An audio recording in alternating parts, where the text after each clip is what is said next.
I want to talk about fake food and what's been going on with that.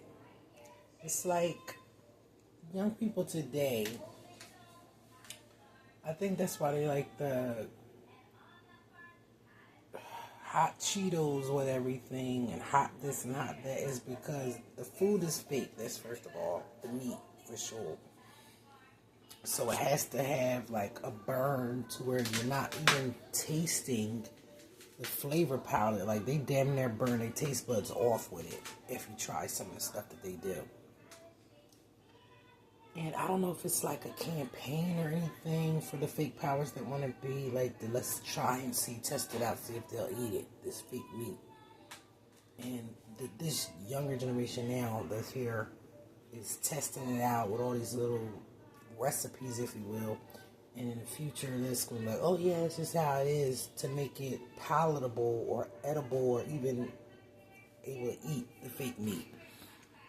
And it sucks because here I am, always had knowledge of self, and then it's like I'm buying fake food. Even the stuff from, I don't want to drop no names and all this other crap, but it's not 100% white meat. Even down to if you just get some, the stuff that you cook yourself may be better, but it doesn't even taste like chicken anymore. Everything's about the sauce. The sauce is the boss though, straight up. But like everything's so artificial. And you got all these chain restaurants. Everybody's popping up with a chain restaurant who can gourmet this cardboard up the best and innovate ways to feed our future people fake food. And I hear you, maybe it's helping, so let's save the animals and find another way. But just say that then, if that's what the fake powers want. But just say we're not killing no more animals, but we know we grew up on meat, so we try to find a way. The vegans aren't vegetarians, I don't know what to say, how to call it, but they've already tapped into that. How to make, and us, we done already figured it out, how to eat an oxtail.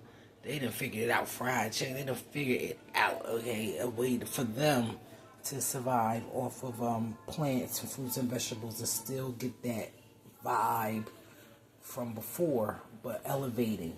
You know what I'm saying? And that raises the question, all the GMO stuff that was going on in 2006 and 7 and fast forward now, they just got it on lock to where you're purchasing fruits and vegetables and thinking it's whole, and it's GMO, so it ain't whole anyway. Seedless this, seedless that. It's like to find a real piece of fruit or a real vegetable, you gotta just, oh God, dig a hole. You know what I'm saying? And go dig, or just I don't know where you gotta go to get it.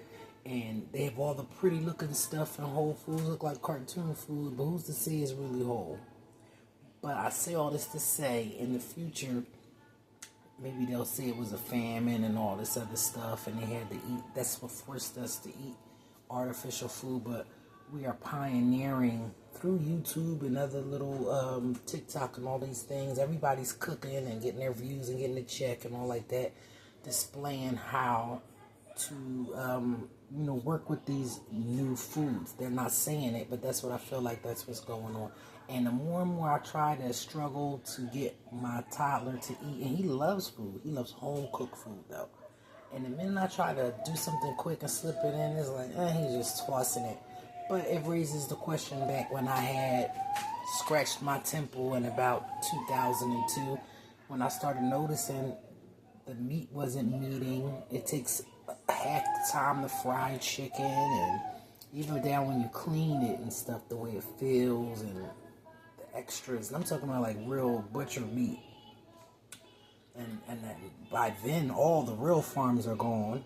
I don't want to say the M word, but you know who. Bought everything up and round down, we'll say. You know what I'm saying? And here we are now in 2024, and everything is fake. Even the real shit is fake. Real stuff is fake. So that's scary. And then you can douse all the hot sauce and ranch and ghost pepper, this and that, to burn you pile it up so you can't even really taste. You're just getting a zing. That's what the people are going to be going for, the zing. You know what I mean? Because you're not eating. Which leads me to a passage, or it could have been an article in the paper. I don't remember where I read it, but years back, about an older guy, his wife. He said, "Oh, I'm craving my mom's chicken. My mom's chicken." They were married for like 50 years, and she went to Italy or somewhere, and she made it. And he was like, "Oh, this is it." And she was making the same dish, same ingredients. So she thought like, "Hey, it's the chicken." And this was like, I read that article early 2000s. So I think that was them leaving a nugget about the food and the meats, back then. Now we're past that now. And they conveniently unalived most of our elders through, whoever she is, Miss Rona, Rhonda. So who's old enough to live and tell us, like, oh yeah, this is how that was and this is how that is. So I don't know, I just thought I'd throw that out there, Super eats, super treats. I love food. I was a foodie before foodie was a word. And everything's always about food with me. But I'm sitting here just kind of depressed and sad about that. You know what I mean? Whatever. All right, family, I'm out.